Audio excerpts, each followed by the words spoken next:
the case for the most part is explained at this point until they begin explaining more things. Well, A, what was Kyoko up to, but how Hifumi came back to life to utter the name in the first place, how he knew the name in the second place, and I think that's it. I don't know. Let's see. Oh, look at all those nice coins. We're just gonna buy so much stuff. Okay, Monokuma, I'm ready to begin. Or no. I suppose this is the end, isn't it? This is indeed the moment we've all been waiting for. Time to vote. Okay? Okay. If you would, please locate your lever and cast your vote. And when the votes tally, who will become the blackened? Will you make the right choice or the dreadfully wrong one? What's it gonna be? What's it gonna be? Well, I think we know who it is now, so I don't think we're gonna get it wrong. Oh yeah, and like why everybody was so obsessed that Celestia Ludenberg like wasn't her name. I mean, unless it's just so incredibly obvious that like she's supposed to have a Japanese name and that's why. I don't know why everybody's so convinced that like her name couldn't have been like Ludenberg and she just like was from somewhere else or something. I have no idea. I might have missed something about the school only accepting Japanese students or something. But even I don't know. If there's an answer for that, I'd like to know. It's basically formality at this point, but once again, you're totally correct. The blacking this time, the true killer who devised this whole stinking scheme was Celestia Ludenberg, or more precisely, Taeko Yasuhiro. I lost. Well, that sucks. I guess trying to work with someone else was a mistake after all. Hifumi's ineptitude was beyond all my calculations. And so, you really did approach Hifumi with this plan. But how did you get him to agree? I can't imagine he would have happily agreed to commit murder. I'm sure she relied on her specialty, lying. My specialty? Don't make me laugh. I didn't have to lie to get him to agree. Then did you use, you know... I knew you'd figured out, Kyoko. You're absolutely right. To get Hifumi to act as my accomplice, I used her. Oh. For everyone who's still left, I'll avoid mentioning it by name, but it was one thing that Hifumi and Taka were both super into. Oh, does she mean? Yes. So, okay, so she's involved with the alter ego stuff. So what in the world was Kyoko up to? She's talking about alter ego? What? What? What are you talking about? Don't interrupt. We're in the middle of a very important conversation here. I'm totally out of loop as usual. How sad. Then you're the ones who stole it. That's right. And you used it to drag Hifumi into the plan you'd come up with. Right again. Last night, after we had our meeting about how it disappeared, I paid Hifumi a little visit. Oh, what are you doing here? I was hoping I could talk to you, alone. It is about what was stolen. I know who did it. What? It was Taka. He stole it. What? And I have proof. Would you like to see it? Oh. As it turned out, I found a use for the digital camera. I'd taken you-know-what to Taka's room earlier and took pictures of it there. I deleted the picture as soon as I showed it to Hifumi, of course. So it was him. But how did he do it? She was supposed to yell if either of us got close to her. You are correct, which is why Taka forced me to steal it. What? Please forgive me. He threatened me. He did? Came to my room last night unannounced, and then it's hard for me to even say. He abused me. What? And he took pictures. He said if I did not do as he asked, he would show them to everyone. Yeah, that sounds like Taka. So I had no choice. That's sarcasm, by the way. That's a crime, an absolute crime. I mean, I knew he'd gone a little crazy, but I never imagined he would go that far. It was amazing how completely he bought it. I can't express how enjoyable that was. I'm about to say something I've never said before in my life. I'm going to kill him. I'm going to fucking kill him. Wait, please, if you go now, you'll be playing right into his hands. Huh? Taka is planning to use her to escape, and he has made you his target. Escape? You don't mean... Taka is going to try to kill you. What? And also he can keep her to himself. That bastard. Bastard. Can we allow him to continue with these barbaric acts? Absolutely not. How could I? She. I have to save her. Then, would you like to join with me? It just so happens I've come up with a plan. Huh? I've devised a way to reclaim what he has stolen and escape this dreadful school. And with that, it is complete. Huh? What are you talking about? Oh, nothing. Hifumi agreed without a second thought. The effect that item had on him was remarkable. The power of love, even a love as twisted as that, can still drive people mad, it would seem. You disgust me. I have another question for you. Was that strange costume Hifumi's creation? Yeah, it was a real pain in the butt, too. All I asked him to do was make something to hide the face and general body size. I had no idea he'd make something like that, but it's my fault for picking him in the first place. So I decided to make me the suspect. Because you're stupid.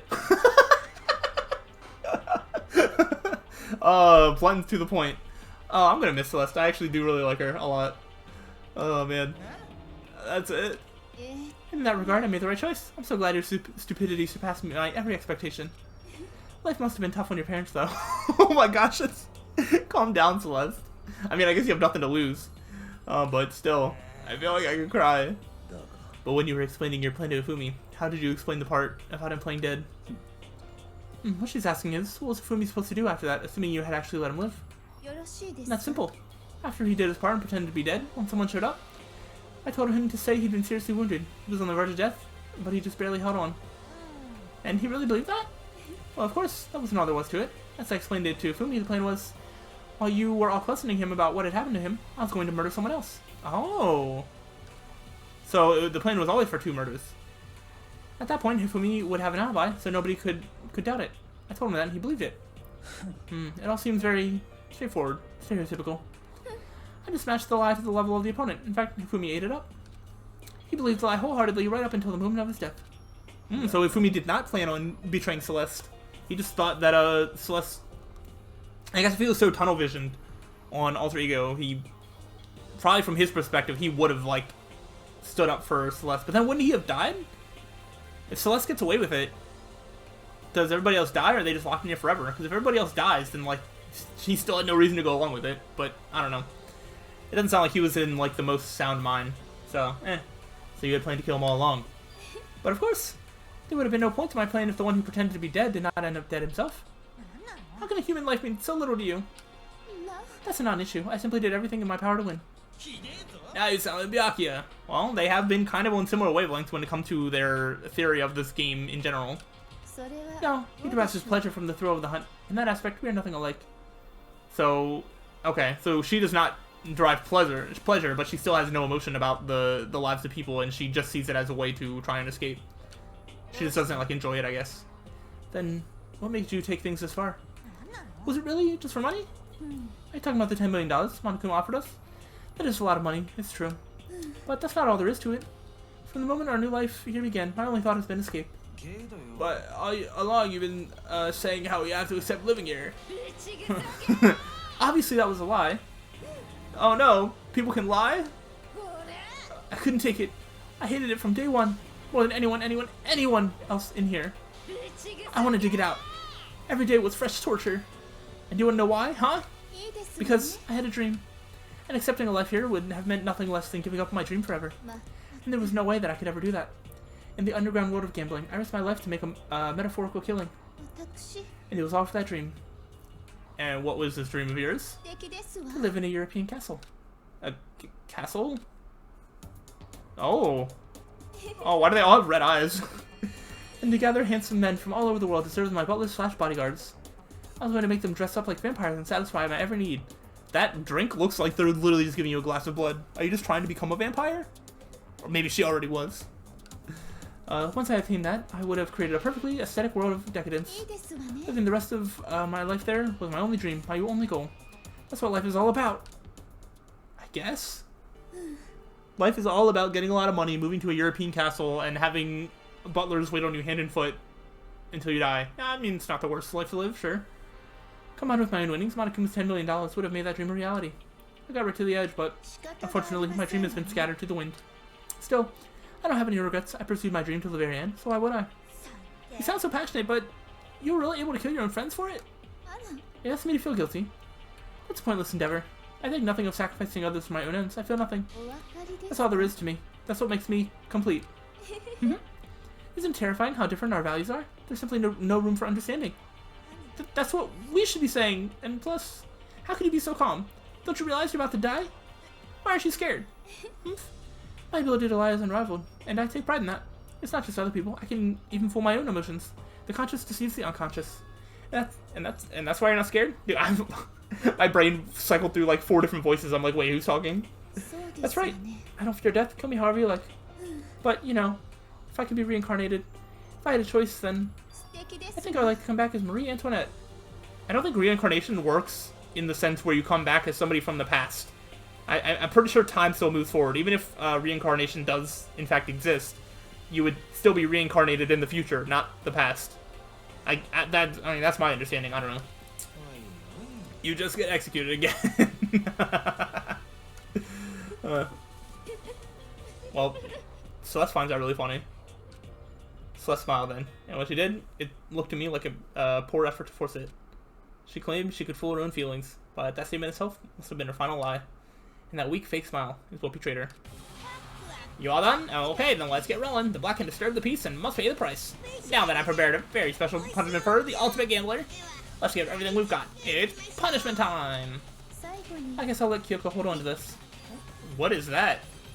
This is... Will it really give you the hope you're looking for?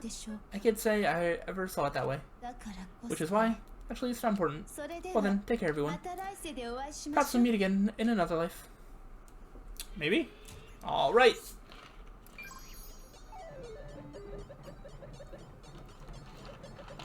Celeste has been found guilty. Time for the punishment. Oh boy. I have a vague recollection of what this is, and I'm very excited for it. Let's see what all we can see. It's playing the creepy music. Ooh. Very, like, gothic aesthetic. Big fan. I love the art style of these executions. They're great. The burning of the Versailles Witch. Okay. Oh no! Oh, they're gonna set her on fire. Literally like burning a witch. Guess that kind of makes sense.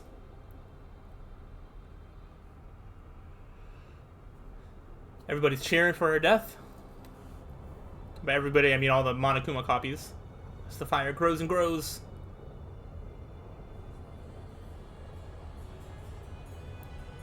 Okay. I like the music. She seems happy?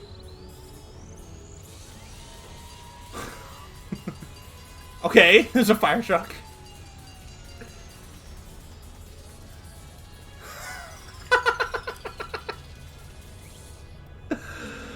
Oh my gosh. High school. The Hope's Peak Academy has its own fire truck. Monokuma's a firefighter. Perfect. So she was set up to get burned at the stake like a witch, and instead gets hit by her fire truck, and then they put the fire out. That's the entire thing. Oh my gosh. It feels like so much less to it than like all the other ones, but it's so perfect. I love it.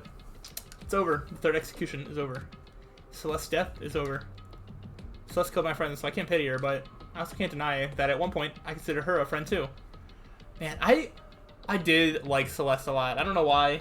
Probably it's a mix of her aesthetic, the fact that like as an in-game character, I find the mentality of like not caring about others and only focusing on getting out. I find that very interesting, even if that probably wouldn't be me, given a similar situation.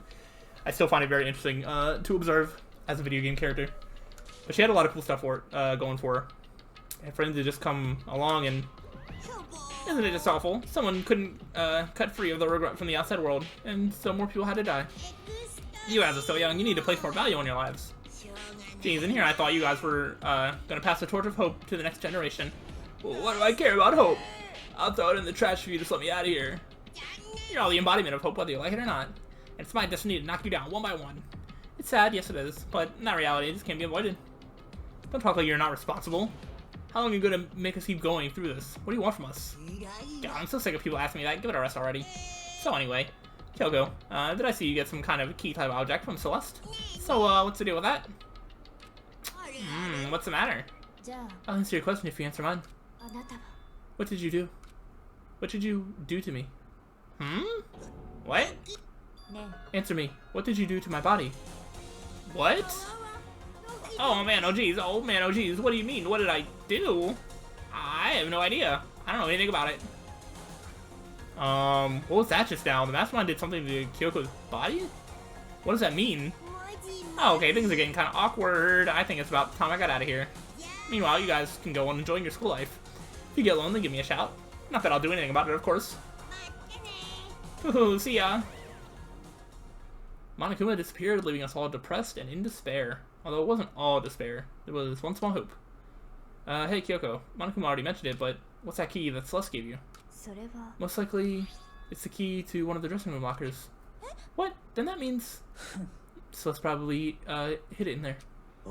I suppose sometimes it's easy to miss what's right beneath your nose. Well then, we better go check. Good idea.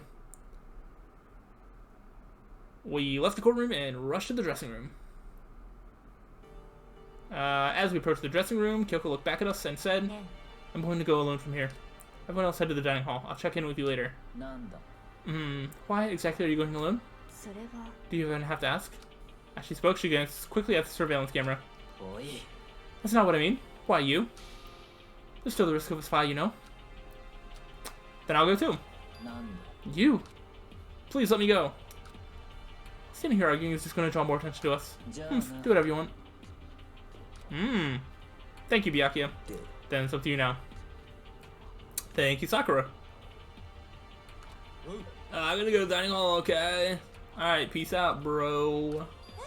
So Makoto and Kyoko are gonna go together? Don't act like we haven't gone into the bathhouse, like, with specific people before, and don't act like we're doing anything bathhouse related, Hina. Does it mean what I think it means? Good luck, Makoto. Girls like her are total pushovers when you show a little backbone. Do you know who Kyoko is? Being a pushover is like the last thing I would describe her as being. Trying to forget what Hina said. Everyone headed to the dining hall, leaving me and Kyoko there alone. Well, shall we? Yeah. We need to get into that locker. Kyoko took the key Celeste had given her and unlocked the locker. And as the locker swung open, we saw... Yeah, all three go still there. Good morning. It's been a while, hasn't it? It's safe, thank goodness. I never heard Kyoko sound so relieved. It was like she was speaking from the bottom of her heart.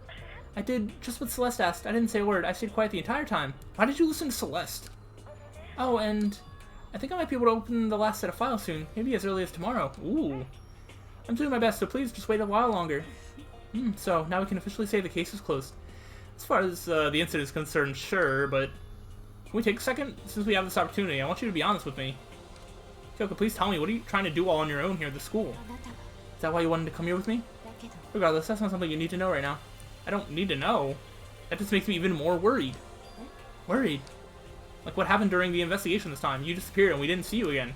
Without warning, without explanation. When you do that, it's only natural that they think I'm the mastermind spy, right? And you too? No! I believe in you. You believe in me? Do I? Don't speak for me, Makoto. Isn't it obvious people believe in their friends, right? That's why I want you to tell me. And I want you to believe in me too. Because we're friends. I understand. Then maybe I can believe in you. Just a little bit more. Then? Fine, I'll tell you. I'll tell you why I've been disappearing and where I've been going. Ooh! I didn't know that if she was actually going to. You see. What I heard from Kyoko then was, well, frankly, it kind of blew my mind. Right after I told Kyoko I believe in her, she told me a story that was, well, almost unbelievable. I decided I had to confirm what she told me with my own two eyes, so I waited for nighttime to come. And when it did, I went into action. Ooh, what do we gotta do? The boys' bathroom on the second floor doesn't have a surveillance camera or a monitor in it. And in the storage closet there, way in the back. She said it was way in the back of the boys' bathroom storage closet, but could Kyoko really be right about this? Oh, I guess we will find out on the next episode, because, I mean, I've gotten to a stopping point after the trial and everything has concluded, so this seems like a good time as any to end off right here, and then we will find out what Kyoko has been up to, and then we will go from there. This has been a crazy set of events, and I think things are about to stay as crazy, if not get even crazier. So we're going to see how all that, shapes up and works itself out. So if you guys are excited to see more, go ahead and leave a like, and I will see you for the next chapter and whatever else is going to happen here. So hope you enjoyed, and I'll see you next time. Peace out.